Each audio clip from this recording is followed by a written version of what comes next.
Welcome to Red Gear Racing. This is Jill Nickerson. I'm here with Robbie Daniel, my beloved, and we're in front of our trailer here, and we're going to raise this up so Robbie has a little shade. And today we're going to give you a tutorial on foiling. We're here with our Viper foiler convertible, the F16, and we're going to, he's going to kind of go through what you're looking for when you foil, when you want to foil, and then later on we're going to go out and do some live video, and so you can virtually foil with us today. So Robbie, why don't you go through the process of starting to foil? So it's really just an extension of just kind of sailing the boat like you would downwind with the spinnaker. You're just trying to keep the hull up. We used to call it wild thing before we put the spinnaker up. So we're just trying to keep the boat really going fast, and the fastest point of sail, as we all know, is having that windward hull just out of the water.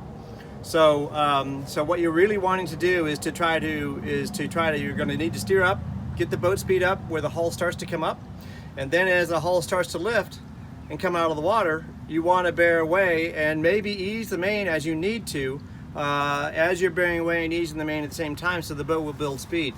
What we're not wanting to happen is to have the hull come too high, because when the hull gets high, although it's fun, it's not as fast. So what we're really looking for to get the boat to foil is pure boat speed, just a number in boat speed. So as you get to where the boat's speeding up by bearing away and easing the main enough so that you don't let the hull get too high, the combination of the boat speed and ease in the main will build lift on that leeward board, and then the main ease in the main will ease that downward pressure, so that leeward board will lift. And then what happens is the boat just kind of lifts up, and the leeward hull then matches where that windward hull is up, just out of the water. And then it's just a matter of kind of balancing the boat as you get the boat builds up speed.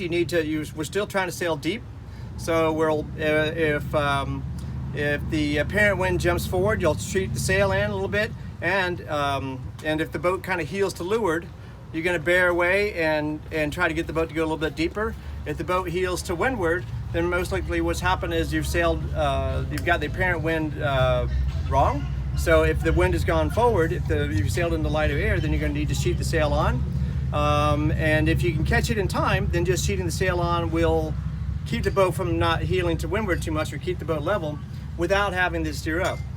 You'll steer up if you have to, but you prefer not to, because you still want to go deep and you want to go straight and smooth. Smoother is going to be faster and more consistent. If you're steering around a lot, the boat's not going to be foiling very consistently. So if the apparent wind, you miss that, and they're just trimming the main and some doesn't keep the boat from heeling to windward, then you're going to need to steer up to get the apparent wind to come back to that beam reach, and the boat will power up, and then you can kind of start that process of balancing the boat, sort of like you do when you're sailing with the spinnaker downwind. Okay? Terrific. So I think that sounds, that's basically what we're going to be trying to do. I've got the boat here. We'll be setting the boat up, and we're going to be going out here in just probably about 30 minutes or something, and we'll go sail and see how it goes. All right, and we're down in Clearwater. The Clearwater beaches are shut, but we're in the private area here. This is where we keep most of our boats that we have for our clinics and our sailors. We've got a couple of NACRA 17s here. We've got 2 teams that we're working with for the Olympics. And then we've got, what have we got? We've got Gary Chu's F16, one of our F16s. And then over here, we've got Robbie's A-Cat over there. And this is the foiling Viper that you've seen the last few days. You've seen one being set up in the front yard. This is not that one, but it's one just like it, sister ship. So this is what Robbie is going to be using today to do some foiling. And we have one of our students, Tanner DeMarzo, who's going to be with us, and he's going to be crewing for Robbie. So, okay, we'll see you on the water shortly. You want to go kind of over some of the controls on the boat, or? Sure, why don't we do that? Okay, that might be a good idea. So this is a standard Viper, except that it's not. Except that they added a foiling setup to it. This is the daggerboard trunk for the foiling Viper. You'll notice that there's a little pad here, which is the standard, the daggerboard trunk for the standard Viper, non-foiling. And the nice thing that Goodall did for us is they made a nice little plug here, so that when you're not going to be foiling, you can lift up this plug, take this plug out, drop your straight daggerboard in. There's another plug like this that goes in for the foiling trunk. You drop that one in, take the wings off the rudders, and you're a standard Viper, standard F-16 racing class legal. Cool. And we did that because we didn't want to wipe out the Viper class in the U.S. Yeah. There's a lot of Vipers in the U.S., but not a lot of them race. So we did not want to deplenish the fleet. We wanted to be able to have our cake and eat it too. So what we do here for those of you who aren't that as familiar with the foiling boats and stuff, the reason you have like this long trunk here for the dagger board is that we need to be able to change the angle of attack on the dagger board. So in light air, we're going to need to put a lot of angle of attack or a lot of rake in the dagger boards because we don't have so much boat speed. But as the breeze comes up, the boat's going faster, and then the boat lifts a lot faster, and then we don't need as much lift, and we don't want as much lift because the boat will jump up out of the water. So we have the ability to adjust the rake on the dagger board by pulling this line. This line controls a belt which moves both dagger board tops at the same time.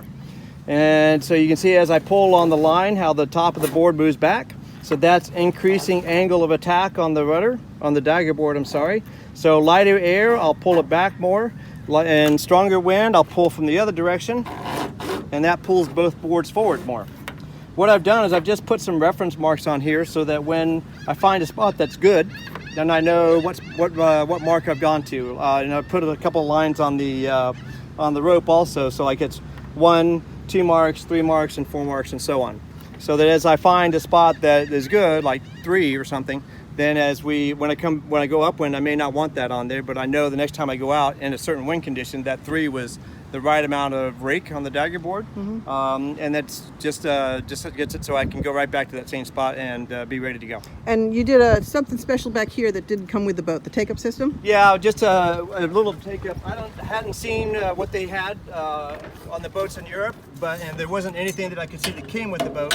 So a similar system that I run on my ACAT is I just have the lines a little bit long, which you want so that you can pull it up and make the adjustment. So that's good.